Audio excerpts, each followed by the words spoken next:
We start with something that's very helpful to you, especially coming up on the holidays. So support for the Don Lemon Show comes from ZBiotics. All right, I have to tell you about this little game-changing thing that I use before a night out. It is called pre-alcohol from ZBiotics. Now, here's the deal. When you drink, your body turns alcohol into a toxic byproduct. That's what makes you feel rough the next day. It's not the dehydration. It's not age. It's not the extra glass of wine that you swore was a good idea.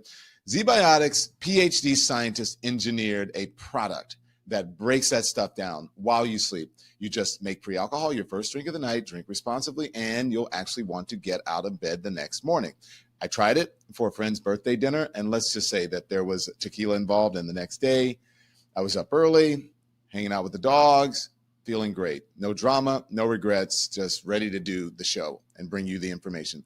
Football season is here, so whether you're tailgating, celebrating, or just cheering from the couch, make ZBiotics your first drink of the night. Go to zbiotics.com/lemon and use the code LEMON for 15% off of your first order. They've got a 100% money-back guarantee, so if you're not impressed, they're going to refund you.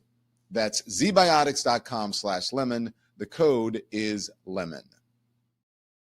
Good evening, everybody. Welcome to Lemon Live at 5, the Don Lemon Show. Happy that you're here.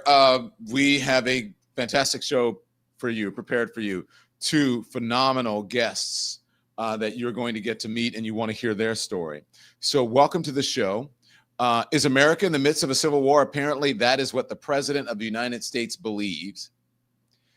Late last night, a federal judge blocked the Trump administration from deploying hundreds of out-of-state National Guard troops to Oregon, even as the president turned to Texas, the Texas Guard, in a widening hunt for military forces to send to Democratic cities. You know what he's doing in Portland and now doing in Chicago, where it appears the worst unrest, the worst violence by these agents is going on in Chicago right now. There was an older woman who was arrested just days ago. Here's her arrest. We're going to speak to her right after you watch this. Learn your laws. He has constitutional rights. No. He has constitutional rights. Do you have a sign? No. You need to leave. Turn around. We're turn around and leave. He is under. I'm going to arrest you. You are going to be placed under arrest. Do you have a sign judicial warrant for him? Can somebody go in the hallway and get Lisa for me, please? Can somebody go in the hallway and get Lisa for me? This is an older person who's being under arrest. I need my other staffer who's in the hallway by registration to come here, please. You are hurting. I am asking. Can somebody get my staffer, please? This is a hospital. Do you have a sign judicial warrant for him? I am asking. I am asking. I did not touch you. We told you to leave. I did not touch you. Now you're under arrest for impeding. I did not touch you. I asked you if you had a sign judicial warrant for him. It is very simple. It is very simple. That man has constitutional rights. I did not touch you. It is a public space. I am not trespassing. I am asking you. Do you have a signed judicial warrant? I am asking. Do you have a signed judicial warrant for him? It is a question, sir. You are an agent. You are a federal agent. We do not need a You are a warrant for federal somebody agent. I under am an arrest. elected official, and I am asking. Do you have a signed judicial warrant? I'm the alderman of this Can you keep recording? I need to. Wow. Unbelievable. And she is an elected official. Joining us now, the older woman or older person from the 26th Ward in Chicago, older woman Jessie Fuentes. Thank you for joining. Thank you for having me, Don. I appreciate being here with you. Older woman or older person? Does it matter? Older person's good with me. Person. Thank you. Okay, Yeah. thank you. Thank you. I appreciate that. I saw you watching that in the background. What do you think when you see that? Well, you know, the first thought that I think about is what happens to the individuals that are not on camera, the individuals that don't necessarily know how to articulate their constitutional rights, or maybe the individuals that don't have the privilege of holding a public office the way that I do. If I can be met with that level of aggression, that level of violation, what about the people in our neighborhood? What about the most vulnerable? What about the individuals that are working full time, like the individual that they detained that day? He was on a work site working with many other individuals, close to a Walmart where they were picking up individuals that are brown and Spanish speaking with no judicial warrant. His leg was shattered in their custody because of their activity, because of their aggression. And yet they can meet me with that same level of aggression for asking a very simple question. I'm exercising my right to advocate for my constituents. It's what the people of my ward elected me to do, and I was doing just that. Did they ever give you a warrant? Were you arrested or detained? I was shortly handcuffed, so I was never charged with anything. So you were detained. And Yeah. Arrested, we're using that, sort of in the vernacular. Everyone thinks when you're arrested or detained. So what reason did they give you? Because you didn't touch them. You are an elected official. You have every right to be in this place that you were in. So then what gives here? What was their explanation? Their justification is that I was somehow impeding on the detainment. I wasn't in the room in which the individual was lying on. I was outside in the public emergency space. I was not seeking to speak to the individual that they had in custody, nor was I touching them, nor was I trying to trespass at any point. But here's the thing, this is a common practice of ICE agents all over the city of Chicago. This is not just with an older person at a hospital. They are showing aggression. They are physically assaulting people. They are throwing tear gas, shooting folks with pepper. I mean, they shot someone this weekend, and it's all around trying to silence people's dissent. This isn't about immigration enforcement or even about safety. This is about control, and this is exactly what Donald Trump wants. It was, I'm just going to tell you, you don't have to say this is my words. This pissed me off when I saw it, because the lack of respect from someone and the way that they handled you was just outrageous. And so, and I think you agree, you've been saying as much. Imagine how they treat people who don't have agency, the agency that you do. And do these people even really have arrest powers in the city of Chicago? Like, is this even legal what they're doing? No, it's Don. This is pure lawlessness. It's unconstitutional. I mean, when this agent takes me outside and they call for backup, so a Border Patrol vehicle comes up and Border Patrol comes out and he literally tells me, we don't need a warrant for illegal people. This is a violation of the Constitution, and that's exactly what Donald Trump is ordering. The other question to beg is, have these individuals ever been officers? Or are these individuals that the administration is deputizing to carry out immigration enforcement? Because the way they handled me, the way they handle other constituents and residents across the city of Chicago is like a group of folks that have gone rogue, and they are racial profiling all over the city of Chicago. Just today in my ward, 20 people detained. Border Patrol in front of a grocery store checking everyone's IDs. This is the type of city, the type of chaos, the type of control that Donald Trump is trying to seek in the city of Chicago. And it's what he wants by deploying the National Guard. He wants to escalate what we are currently seeing. What do you mean? Well, because they have certain quotas that they want to meet and they can't meet them.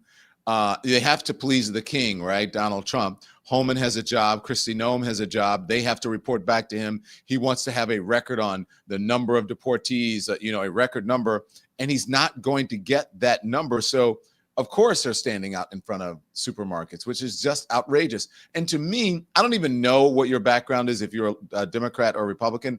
That doesn't matter to me. What matters is that you would think, because of what's happening, the way that these agents are treating people, the way that they're conducting themselves, that people would be taking to the streets and they would be outraged. You would think that Republicans, who are small government and don't tread on me and don't impinge on my First Amendment rights and, don't over police, all of that stuff, you would think that they would be the first ones who would speak out about this.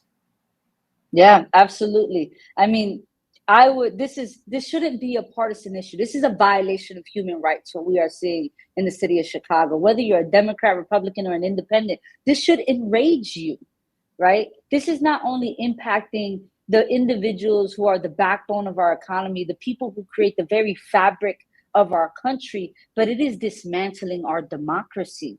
Mm-hmm. And people should be furious. People should be exercising their First Amendment right. And what I was doing in that hospital was just that, was exercising my First Amendment right. But what we are seeing in places like Oregon, in places like Illinois, even in LA, is when people exercise their First Amendment rights, when they are taken to the streets, when they are voicing dissent, they are being physically harmed. They are being detained without justification. This is the type of lawlessness that we are seeing, and it is scaring people into silence. And what we have to recognize is that there's so much power in our collective resistance. Yes. And we must continue to exercise our constitutional rights here. You know, that's what I've been asking. I saw these images coming through on social. I didn't see much of it on corporate media, which was surprising to me. And I'm being told that they can't run some of it because I guess they fear the Trump administration. I have no idea. They're saying that they don't want to dox any of the agents. And it's like, well, wait a minute. They're asking for a courtesy that they're not giving other people. And people need to know, they need to see these images. Do you think that that's some of the reason that people don't really know that they're not out protesting, that they're not more up in arms about this? Yes, absolutely. I absolutely believe that that is the reason. I can't tell you, since the video of me being handcuffed by the agents, how many people from across the country, across the globe, in fact, I've been receiving messages from Australia and many other countries around them not fully knowing what has been happening in the city of Chicago until it comes through videos that residents are posting, not your major outlets, but everyday folks that are choosing to document the atrocities and the constitutional violations that are taking place, that are starting to go viral on social media platforms, that we are beginning to build consciousness on this moment. And I think that's why it's so important that we educate folks on their rights, that we're telling people that they have the right to protest, they have the right to exercise their First Amendment rights, but more importantly, they have the right to record and document on private property and on the public way, so that we can show the world what is happening. The governor is suing the Trump administration over this. What are your thoughts on that? I think we need to pull every single legislative and executive lever that we have to prevent Donald Trump from deploying the National Guard. We have a hearing on Thursday. We are hoping that the judge rules in our favor. We are hoping that Illinois takes the lead of Oregon and we can stall. We need to be able to show Trump that he needs to abide by the law. And that means we need to continue to fight him in the courts. Now it's going to be a long journey, right? Because we obviously do not have the support of the Supreme Court. And it's unfortunate because the Supreme Court needs to be the checks and balance and put in check fascism behavior. And it's what we're seeing coming out of the Oval Office. And so we need to utilize the local courts that we have in our states to be able to have a checks and balance on a man that's trying to be king of a nation of democracy. And so I am supportive of Governor J.B. Pritzker's stance in suing the Donald Trump administration and trying to slow down the deployment of National Guard.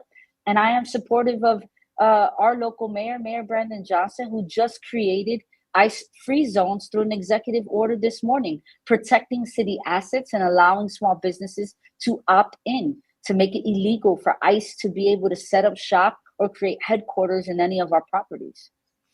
There was apparently a controversial call by the mayor not to assist these federal agents.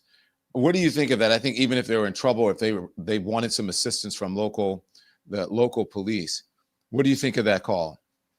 Well, look, our local police department responds to all 911 calls, and I want to say that again. But if local police department are encountering an event in which those same agents are violating the constitutional rights of the residents in which CPD is vowed to protect, and they are physically abusing those people, then that is not an emergency for them to respond on behalf of the federal agents. What we are seeing is that our residents are, in fact, the ones that are in danger.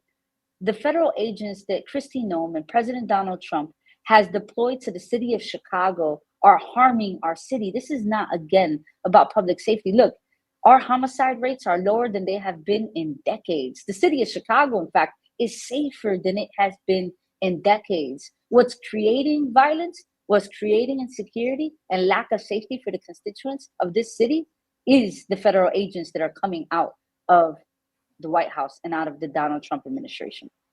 Alderperson Fuentes, I want to show you this video, and it's of, you can explain what happened, because there's a lot of confusion out there and a lot of misinformation about this incident between an SUV and another car. I think it was maybe a van, or anyways, you'll see the video and exactly what happened here. Here it is.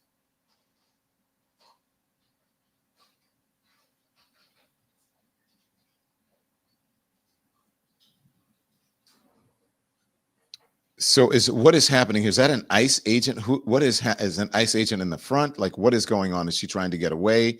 And then an ICE agent comes and rams. What happened here? So this seems to be an individual that's trying to get away, and ICE vehicles are applying a lot of pressure. What Kristi Noem and her department came out with is that this vehicle was boxed in by 10 vehicles. What this is a resident trying to get away from ICE vehicles. There's ICE vehicles in front, there's ICE vehicles in the back, right? And this is an individual that's trying to get away from a street that obviously has a lot of construction. This is not citizens boxing in ICE vehicles, but rather a resident trying to get away from a ton of ICE vehicles. Now, how is one to know that these people are even legit? No one is to know. They don't show you badges. They are masked at all times. They are driving vehicles that are unmarked. Sometimes they're driving vehicles that actually have Mexican flags hanging on the back, regular license plates. No one is to know who is chasing anyone. And so when residents are trying to get away from a situation in which that they feel that their lives are in imminent danger, we cannot claim that they are running from law enforcement. Who is to understand who is law enforcement and who is not? This is an individual literally trying to get away for their own safety. I want to play something from you. You mentioned the mayor and you mentioned the governor, but this was a little bit longer, but this is Mayor Brandon Johnson saying the right wing wants a civil war. Here it is. A couple of years ago, I said very candidly that the right wing in this country wants a rematch of the Civil War. I want that to sit in right now, because the President of the United States of America has declared war on the people of Chicago and people across America. That's right. He's more interested in giving billions of dollars to other nations, while farmers in urban cities around this country are literally being destabilized. And so whether it's the legal system, whether it's through executive order, or whether it's through the brave women and men who are serving as rapid responders. We literally have people who are volunteering in this city, on the southwest side, the northwest side, all over this city, to make sure that we're protecting children from being separated from their families. And we're talking about volunteers who are literally putting themselves at risk of being shot and killed by the federal government. And so whether it's the legal system, whether it's our continuous struggle for liberation through organizing, and whether it's through executive action, or whether it's through law, it would be nice if we actually had lawmakers in Washington that would actually hold this president accountable. And if they won't do it, then the city of Chicago will, using every single tool that's available to us. What do you say to that, Alderperson? Well, do you believe they want a civil war? I completely agree with the mayor. Look, if Donald Trump and this administration were concerned about building a safe city, they could send Chicago dollars so that we can build housing for everyone in the city of Chicago. They can expand violence prevention dollars. They can support our local police department. But what they are doing is that they are equipping individuals, again, that we do not know if they've ever been trained officers before. I am convinced that he is deputizing individuals who are choosing to go after Latinos and Blacks in the city of Chicago. Look, they are quoted that they are racially profiling in the city of Chicago. If you are walking Latino, brown, or Black, they are seeking to take you in. This is not immigration enforcement. This is a war on the people in the city of Chicago, particularly targeting Black and brown folks. He can't say that this is about crime when all the data shows right now that more than half of the individuals that are detained through this process do not have a criminal record. In fact, there are individuals that are detained that had temporary protective status, that had workers' permits. There have been U.S. citizens detained by these agents who have had to be released several hours or days later because they are just picking up anybody. They used military equipment to rappel from a building, taking naked children out of that building, zip tying them and putting them on the sidewalk, taking elders out of their homes in the middle of the night. You want to tell me this is about crime? They are terrorizing the citizens of the city of Chicago and all of our residents. I couldn't believe when I saw that video. And I couldn't believe, I was like, why have I not seen this? I haven't seen this enough on corporate media. Like, what on earth is going on? This is frightening. This is, you said it's fascism. I believe it's fascism. It's authoritarianism. I think he thinks he's a dictator. It feels like we're living in, you know, in the old days of the USSR. This is crazy. If you think about how the Nazis took over and you think about what happened in Germany, this is exactly what we are witnessing in the United States. And that is the exercise of Donald Trump. Alderperson Fuentes, thank you. You be safe. Are you going to sue or anything about that detainment, or were you just going to continue to take care of your citizens? I'm consulting with legal teams now as to what it would mean to file some lawsuits.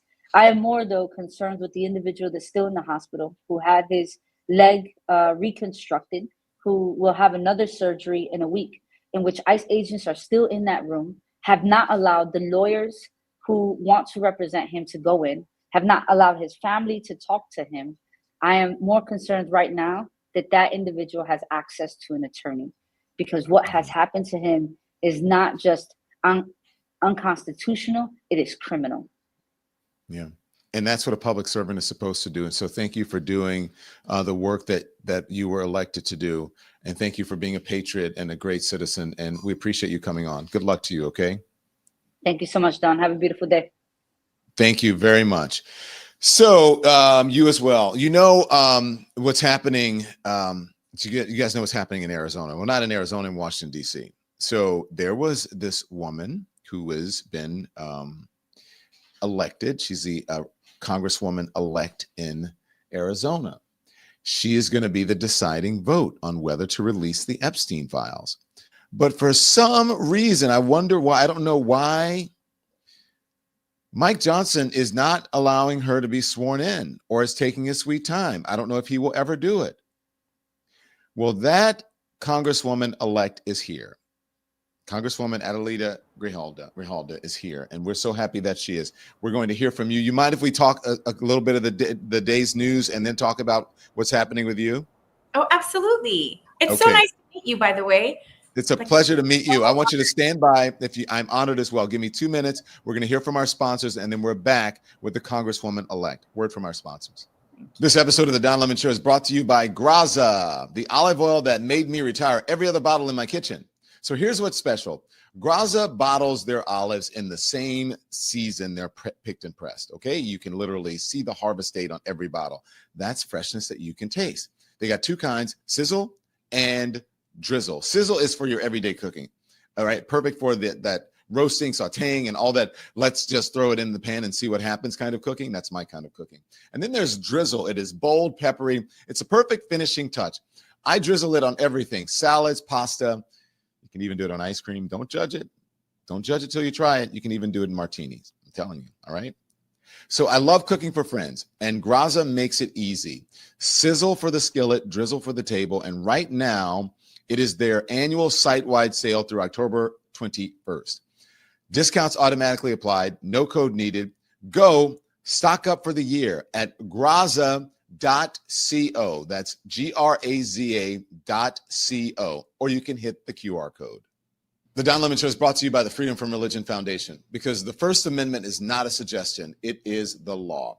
All over the country, politicians are trying to sneak religion back into public schools. 10 Commandments posters, school chaplains with no training, and voucher programs that send public money to private religious schools that exclude LGBTQ students and non-Christians. But the Freedom from Religion Foundation is fighting back, and they are winning. A federal court just blocked a Texas law that would have forced every classroom to post the 10 Commandments. That's how you protect real freedom, by keeping government and religion separate, the way it's supposed to be. So if you care about that too, learn more at ffrf.org/school, or you can text my name, Don, to 511-511. Don't let your rights be rewritten. Go to ffrf.org/school or text Don, D-O-N, to 511-511. Text fees may apply. Thank you to our sponsors. We're back. I can't wait to talk. I couldn't wait to talk to you. I wanted to get you on last week, and then I have you now. So Congresswoman-elect Adelita Grijalva. I hope I'm saying it right. Adelita. Yes. And Adelita. Okay. So thank you for joining us. Let's talk some news of the day, and then we're going to talk about why, for some reason, they won't swear you in, right? Okay. Right. Are you watching what's happening in cities in America like Chicago and Portland? Yes, I am. We're here in Arizona with 3 ports of entry to Nogales, a lot of border communities here, and we're all very afraid of, we can see the tea leaves and what's happening. And it's devastating. It's inhumane. It is like ICE is attacking us. Like they're war zones in our cities. This is what Donald Trump is saying about musing about invoking the Insurrection Act, which is ironic, but here it is. Mr. President, What? the Insurrection Act, under what conditions or terms would you? Well, I'd do it if it was necessary. So far, it hasn't been necessary, but we have an Insurrection Act for a reason. If I had to enact it, I'd do that. If people were being killed and courts were holding us up, or governors or mayors were holding us up, sure, I'd do that. I mean, I want to make sure that people aren't killed. We have to make sure that our cities are safe. What do you say to that? People are being killed right now by unchecked agents of Trump. Our rights are just disappearing. With a wave of a pen, he can continue to threaten us, to change, and put us into a war zone. And our communities are so fearful. They were afraid before. And now, you can go out to restaurants and they're really empty in our border communities because people are afraid that they're going to get literally disappeared, kidnapped off the streets, and families don't know where to go. There are no resources. There's no help. And our office is completely shut down. We don't have an office until I'm sworn in. Yeah. So I'm just saying the irony in all of that, the man who incited an insurrection is now saying that he wants to invoke the Insurrection Act for. What a hypocrite. What a hypocrite. He is causing this chaos and stress. And when, I believe the role of the president has always been to unite us, to bring us together as a divided nation. He's doing everything he can to separate us, to pit us against each other. Yeah. Here's the governor of Illinois saying there's no insurrection here.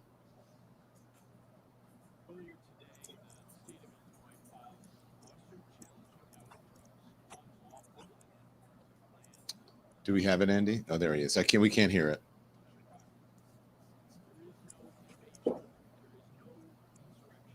No sound. Can you back it up, please? Thank you.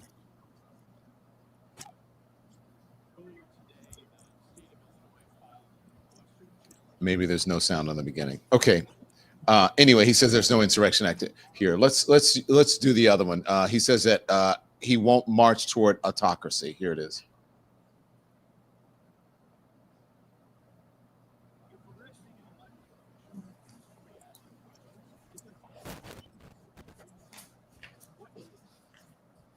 Am I the only one who can't hear that? Can you hear that, Congresswoman-elect? I can't hear that. I cannot. I'm sorry. I don't know what's going on. I got to fix that.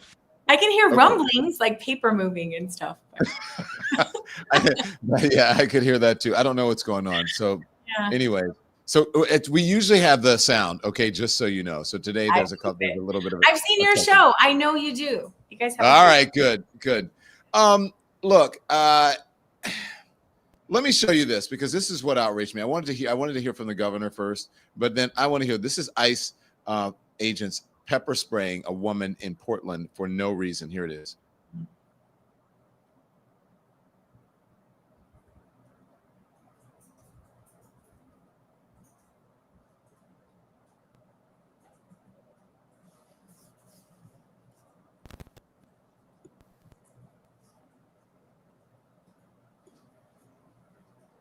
It's, Oh shit!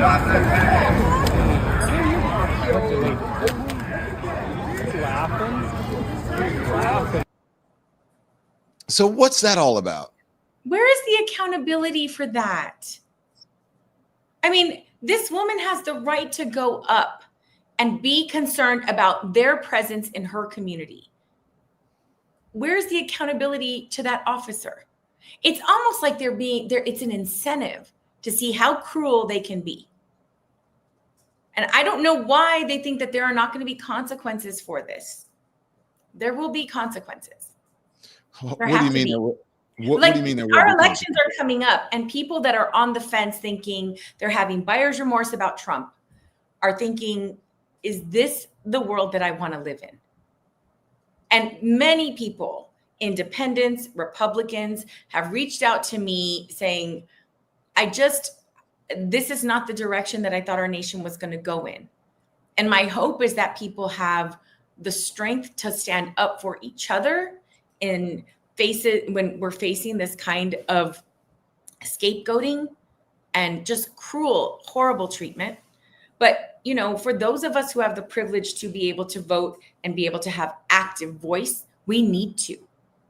We need to, because this is inhumane, the way they're treating people in our community.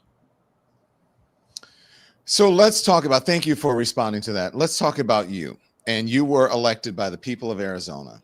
And then what is the holdup with them, with the swearing in? Why aren't you sworn in yet? I have no idea.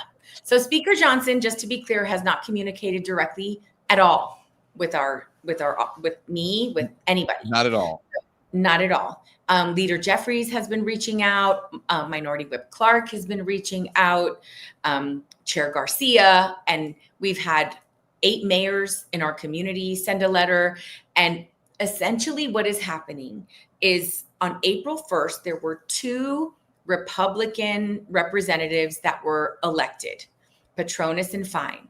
On April 2nd, less than 24 hours later, they were sworn in without any official results, sworn in on a pro forma day. Mm-hmm. So Representative Walkinshaw, about 3 weeks ago, was sworn in. Congress was in session, was sworn in less than 24 hours later. For me, this Chicana from Tucson, with over nearly 40 points ahead of her nearest opponent, the results are very clear. There is no date identified at all. Actually sent a letter finally to Speaker Johnson to say, identify a date.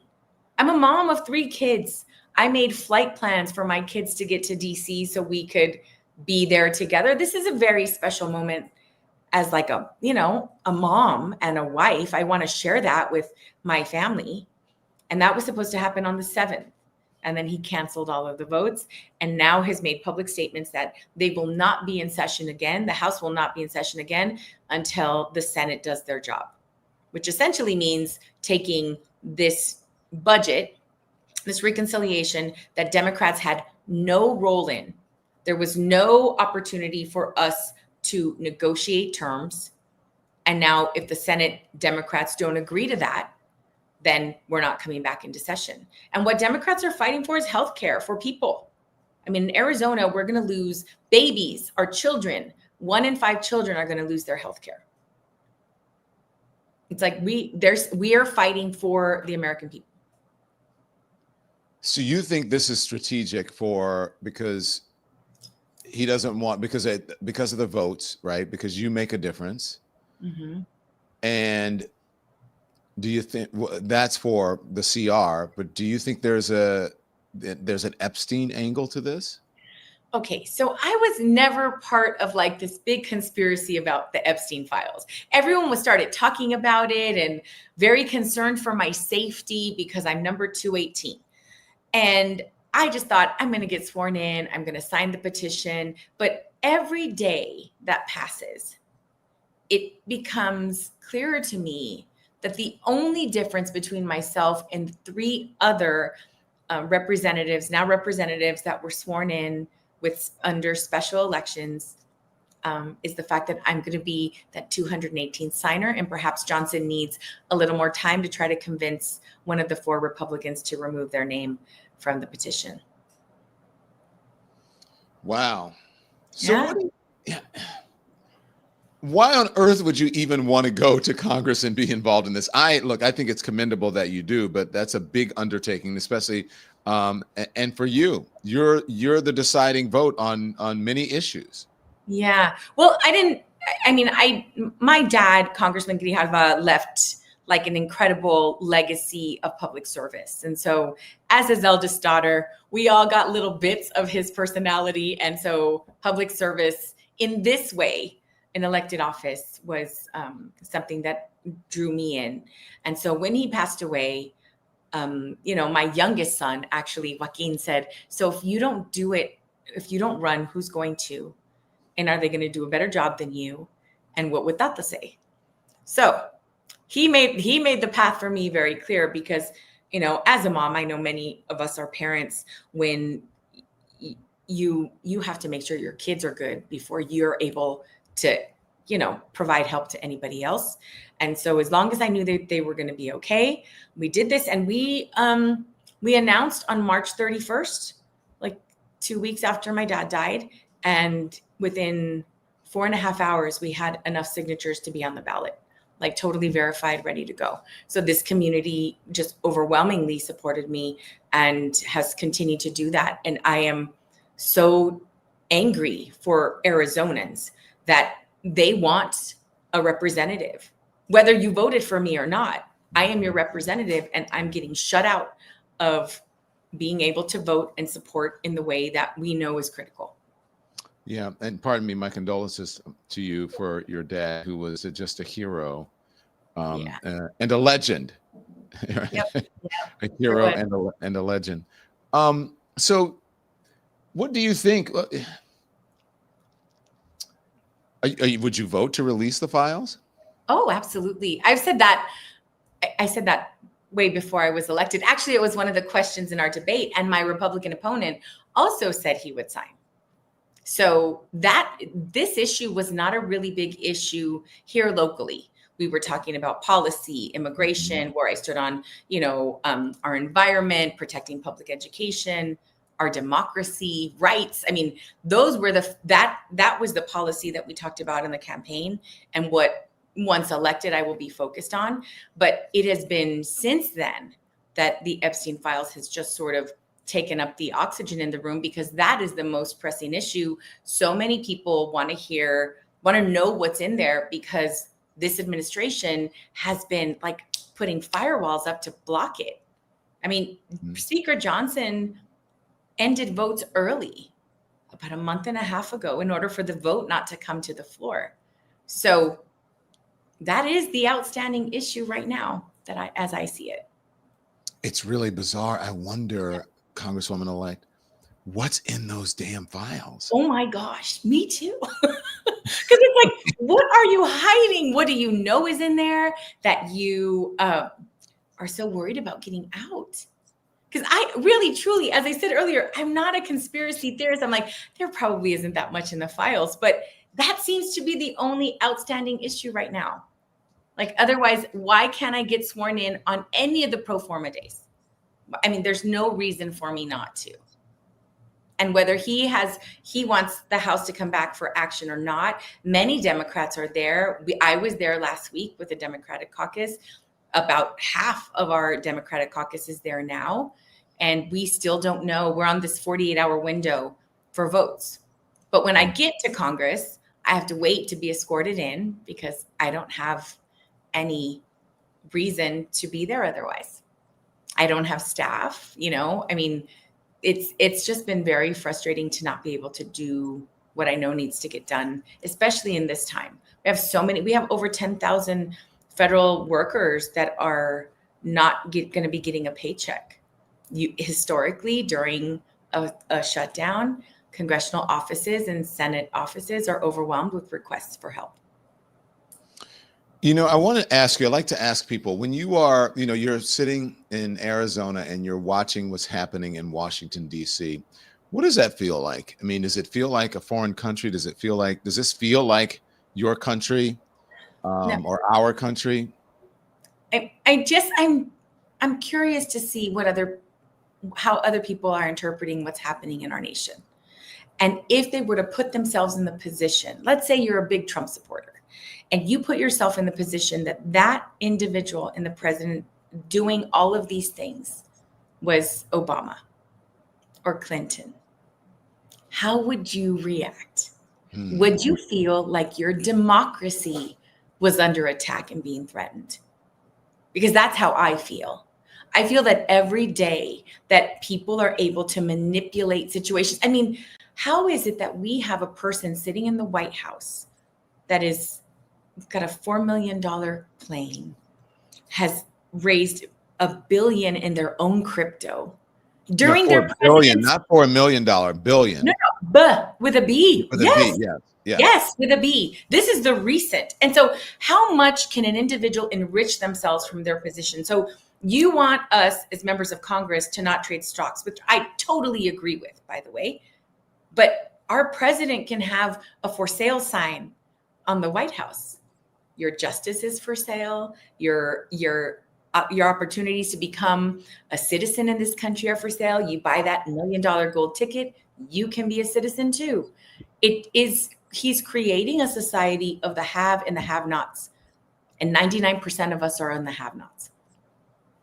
Yeah, and we would all like to have some affordable health care. I would like everyone to be able to have affordable health care. It's interesting to me, Congresswoman-elect, that they don't have money to keep people's premiums down. They don't have money to do some sort of funding or something for health care. But they've got a lot of money to put troops in American cities to harass American citizens and immigrants. Yep. They also don't have the money for healthcare, but they have the money for big tax cuts. And this shutdown, the last time we were in a shutdown, cost $11 billion to the economy, because who is going to go out and buy anything when you don't know when you're going to get a check? Yeah. So everyone gets into like a mode where we have to protect the little bit that we have because we don't know when we're going to get paid again. It is such a dangerous precedent to set that if you don't get your way, you're going to go ahead and pull votes. This fight right now, this Republican shutdown, is all about a power grab and wanting to push Democrats out of the way. And you have some bipartisan support in protecting the ACA, protecting rural hospitals, protecting access to healthcare. And that's why we're in this situation. Real quickly, you're going to have the opportunities soon, if they swear you in, to probably see the president, right? Maybe it's at a State of the Union or something. What would you say to him? I mean, there are literally no words for just how embarrassed I am as an American to have a president like that chooses to divide us instead of unite us. That if I am, and I can't imagine he'd have much to say to me because I'm a disposable person. I'm not someone who is a millionaire that can contribute to him. I don't have an incredible amount of power that he can't influence me in any way that way. So I can't imagine that he'd have a lot to say to this Chicana from Tucson. Oh my God, I can't wait for you. You're going to be great. But I would love to tell him something in Spanish that would probably not be so nice that my Nana's words kind of pop into my head, my dad's words every now and again. Can we hear him? Oh, no. I think that would be excellent. No, but she would say, no te dejes, mijita. Like, don't let yourself. They don't know who they're dealing with. You better show them. I'm like, okay. Check yourself before you wreck yourself, right? Yeah. Thank you, Congresswoman-elect Adelita Grijalva. We appreciate you joining. Best of luck to you. Let us know what's going on, okay? We want to know about the swearing in. Absolutely, I will. Thank you very much. Thank you. Well, you know what? I was going to ask her what she thinks of mainstream and independent media, but we'll ask her. Oh, wait, she wants to answer. Let's see. Bring her back. What do you think what's happening with corporate media and the importance of independent media? You know, the thing is public media is a cornerstone for access to unbiased information. And it is the attacks on media. It is the attacks on people that are just making statements that are different than what Trump wants you to believe. And he's like wiping you out of the way. So I am so glad that you're providing a platform for people to speak and be able to be heard on issues that we know the mainstream media isn't allowed to talk about. I mean, we heard it very clearly from Joy Reid. She came to one of our Progressive Caucus retreat and said that she has friends that are still in mainstream media, and they were told that there are certain things that they were not allowed to talk about when this issue with Charlie Kirk came up. It's true. You can't show any clips of what he actually said when you're talking about him. That's not unbiased. Yeah. It's not. And so we have to protect public media. It is the cornerstone of being able to get information, the arts, music, it's part of our American culture. And that's another attack on information for us. Thank you, Congresswoman. I appreciate you indulging us. Thanks so much. Thank you. Bye-bye. I have more to say after a word from our sponsors. This episode is sponsored by BetterHelp. October 10th is World Mental Health Day. And this year, we're saying thank you, therapists. Thank you very much. BetterHelp has helped over 5 million people. And behind every one of those stories is a therapist who listened, showed up, and helped someone move forward. So if you've ever had that one therapist who just got you, take a second to appreciate them. As a matter of fact, I have therapy right after this show. True story. And if you have never tried therapy, maybe this is your sign, because sometimes talking it out changes everything. BetterHelp makes it easy. Over 30,000 therapists, all online with flexible scheduling. You fill out a quick questionnaire. They match you. And if it's not the right fit, you can switch anytime. Find your person. Start your journey. Get 10% off of your first month at betterhelp.com/DonLemon. That's betterhelp.com/DonLemon. Support for the Don Lemon Show comes from Shopify. Now, when I started this show, it was just an idea. Now it's a full business. And honestly, Shopify made that possible. Shopify is a commerce platform that powers millions of businesses, from global brands to people like you with a dream and a product. So they make it easy for you. Plug it in, pick a beautiful template, and boom, you're live. Their AI tools can help you write product descriptions, create discount codes, or even generate your marketing emails. And that cha-ching sound when you make a sale, that's not just money, that's momentum. That sound. So turn your what ifs into why nots and sign up for a 1-month trial at shopify.com/lemon. That's shopify.com/lemon, because the dream's not going to build itself. So turn those dreams into with Shopify. Thank you to all of our sponsors. Okay, so I just have a couple words. Usually now, and especially in the morning, I've been giving you an opening statement. And because we had the older person on in Chicago, I just moved it towards the end. I just want to tell you that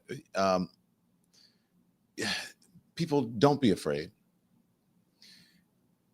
Not that this too shall pass, because that's too passive. I think that we have to get in the habit now of resisting. I think we have to get in the habit now of wanting to sacrifice something. We have to get in the habit now of knowing our Constitution and fighting and standing up for our Constitution. Both of the women, very powerful women, the people that I had on today, are fighting back. They are doing what public servants are supposed to do, and that is serve the community. That is serve the constituents. That's to serve the American people here in the United States. So let me just say that what we are seeing in Chicago this week is not order. Not order at all. It's fear. And, when someone is a bully or someone is trying to pretend that they're in control, like, right, they're like, but they're really not in control. And the more that they try to control, the more it reveals just how afraid they are, just how afraid the people who are running our government really are. Because if you feel secure, if you're in power and you feel secure, then, you don't raid homes at dawn. You don't drag out barefoot children into the cold or throw flashbangs into bedrooms. Only a people or government or people in charge who have lost the trust of its people needs that kind of theater. It's a theater. Everything is a show. The sad thing is that people's lives are being upended and affected. And some of them have lost their lives or losing their lives if they go off to foreign gulags, if they're, kept in facilities and they don't get the right treatment. So you can't bomb your way to peace. You can't arrest your way to justice. You can't silence your way to the truth. And I'll just tell you a couple of people who I really respect and admire. And that's what James Baldwin tried to tell us. That's my literary hero. I love him. That this country has a sickness, a moral illness. And unless America looks honestly at the violence it commits in the name of security, it will destroy itself from within. That's what James said. And then Malcolm X said this. He said the same thing, but in a different way. He said that if you're not careful, the media, this one, I love this quote. If you're not careful, the media will have you hating the people being oppressed and loving the people doing the oppressing. And that's where we are right now. So don't hate the people who are oppressed and then love the people who are doing the oppressing. Because if you're doing that, then you have been co-opted by them. And I have some Kool-Aid I want you to drink, if that's what you're doing. So be a true patriot, be an American, a true American, be a true, if you're a believer, God-fearing person. You cannot love the oppressor and hate the people who are being oppressed. That's backwards. So if you want to know anything about the Don Lemon Show, you can go to donlemon.com.